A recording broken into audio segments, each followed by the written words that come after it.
Bei einer Wanderung fällt mir aus der Ferne ein merkwürdiges Gebäude auf. Das muss ich mir mal ansehen.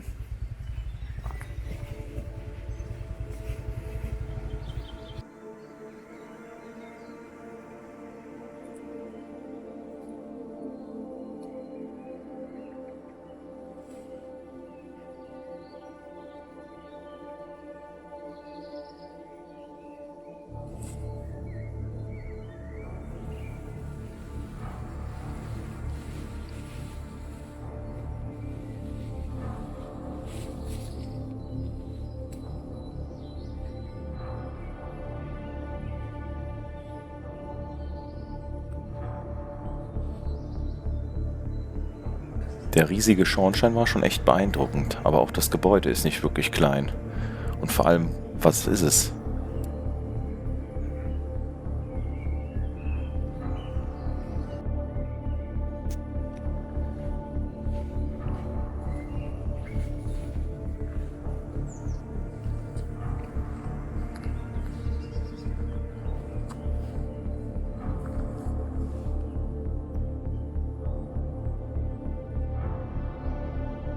Ich stehe in einem Riesenkesselhaus.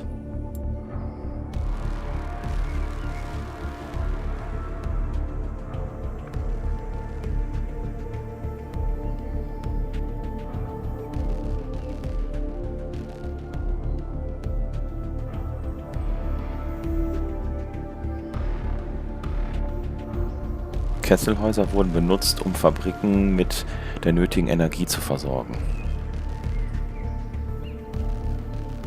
Ein umgestürzter Pufferspeicher für das Kesselspeisewasser. Dieses Bauteil war eine patentierte Wasservorwärmung und damit wurde Brennmaterial eingespart.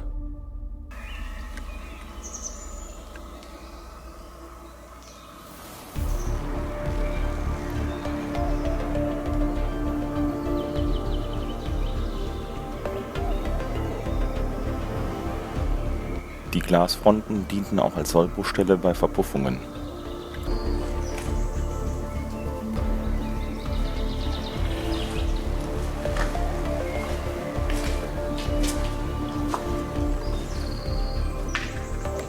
Vorne links im Bild könnte es sich um die Reste eines Fernwasserstandes handeln. Mittels eines solchen Fernwasserstandes konnte man halt auch in Bodennähe Dinge kontrollieren, um zu wissen, ob die Anlage einwandfrei funktioniert.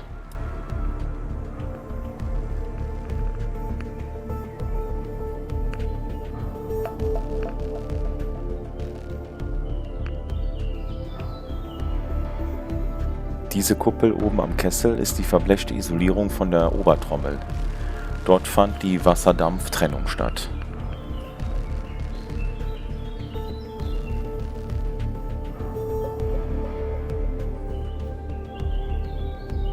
Wie bei vielen Lost Places muss man natürlich immer die Augen offen halten bezüglich diverser Gefahren, hier zum Beispiel Absturzgefahr.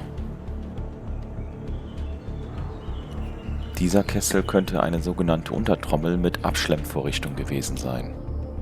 Um den ordnungsgemäßen Betrieb zu gewährleisten, ist es nämlich unabdingbar, dass das Kesselwasser von guter Qualität ist. Und sogenannte Abschlemmvorrichtungen haben dann zum Beispiel gefährliche Inhaltsstoffe abgeschieden, damit der Kessel keinen Schaden nimmt. Das Innere des Kessels. Leider war es zu dunkel, um weitere Fotos zu machen.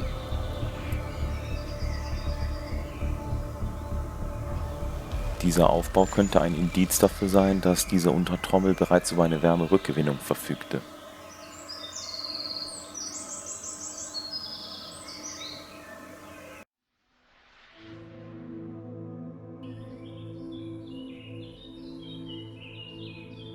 Links oben am Kessel kann man die defekte Obertrommel erkennen. So wie es aussieht, könnte eine Verpuffung die Obertrommel auseinandergesprengt haben. Aufgrund der einzelnen Obertrommel und des Innenlebens vermute ich, dass es sich um einen Strahlungskessel handelt.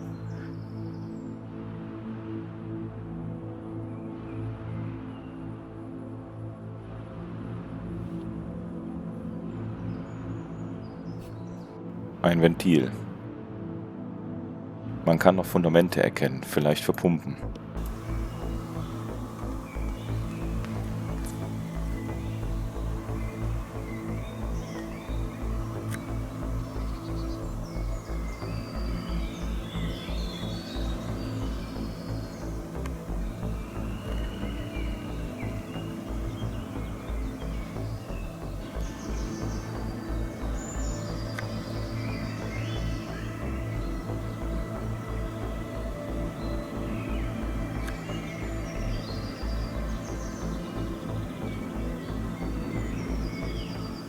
Kohlezufuhr für den Kessel. Der große Behälter oben rechts war der sogenannte Kohlebunker. Dieser wiederum wurde mittels eines Förderbandes mit neuer Kohle wieder aufgefüllt, damit der Betrieb ordnungsgemäß weitergehen kann.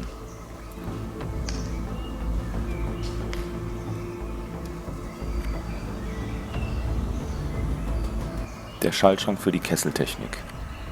Wer ganz genau hinschaut, kann vielleicht noch auf dem alten Schauglas die Dampfbezeichnung ablesen. Oberhalb der Kesselöffnung kann man noch die Trichteröffnungen erkennen.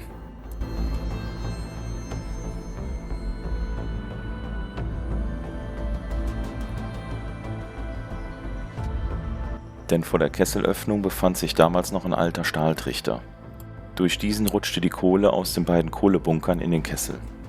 Die Reste des elektrisch betriebenen Wanderrostes, auf der die Kohle durch den Feuerraum transportiert wurde.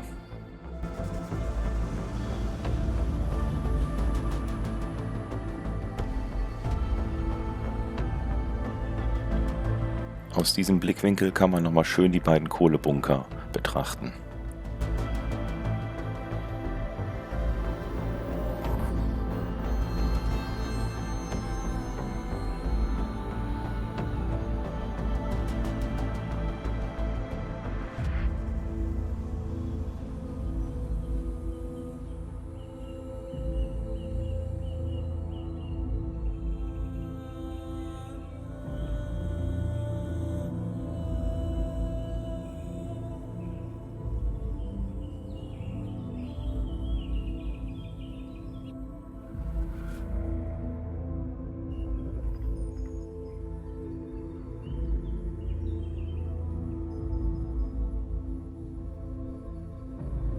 Der Treppenaufgang für die einzelnen Techniketagen des Kessels, bei der die Bauteile kontrolliert werden konnten.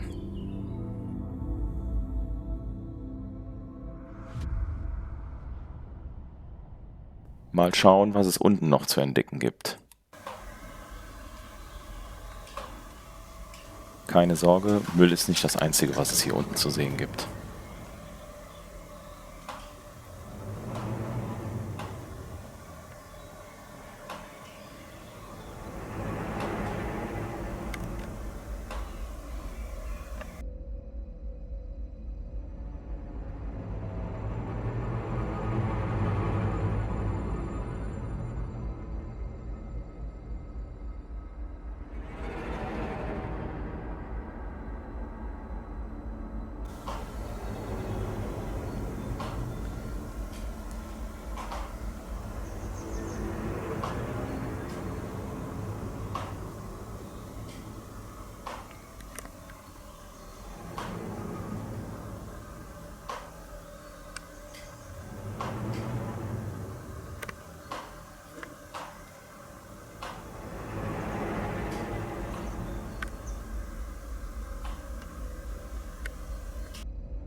Eine alte Garderobe.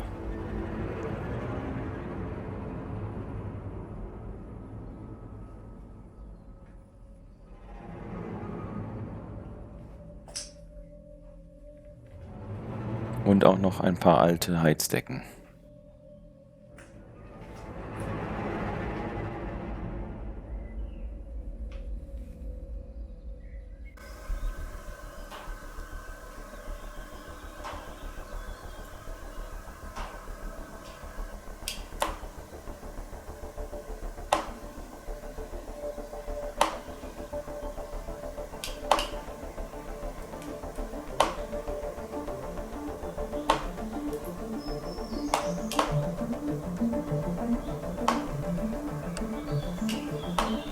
Reste einer Lüftungsanlage, die vermutlich im Zusammenhang mit der Verbrennung steht.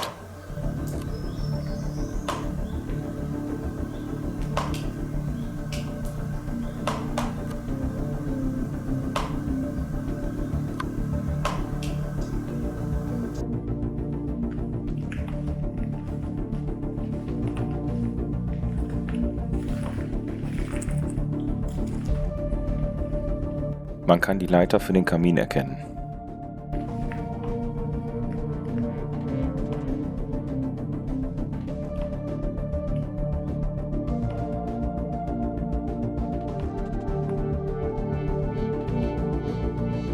Ein Revisionsschacht für den Kamin.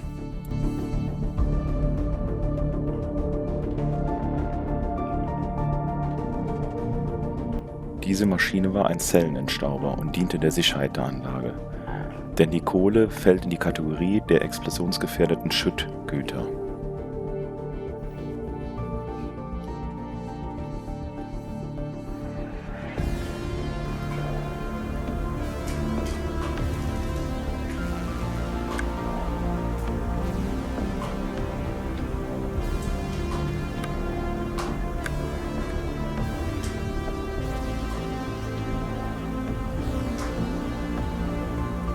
Von hier aus kann man gut die unteren Enden der 4 Aschetrichter erkennen.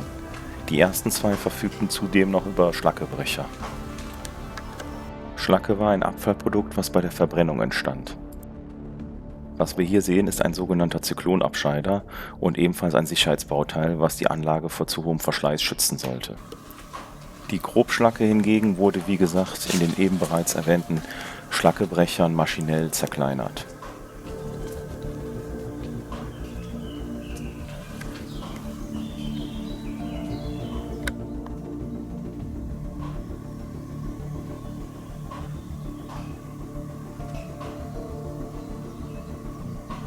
Hierbei könnte es sich um eine ehemalige Wasseraufbereitung handeln.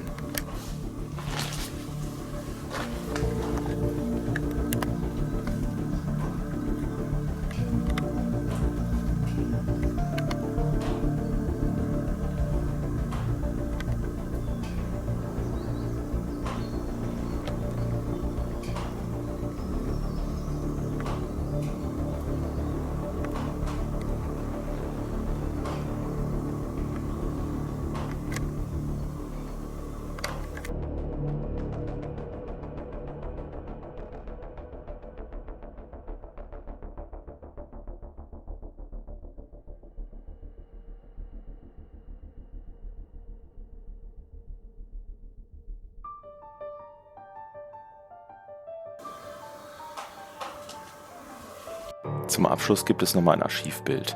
Im Hintergrund kann man die Fabrikantenvillen erkennen. Ich persönlich finde so welche Bilder immer schön, weil man den Vorher-Nachher-Vergleich hat.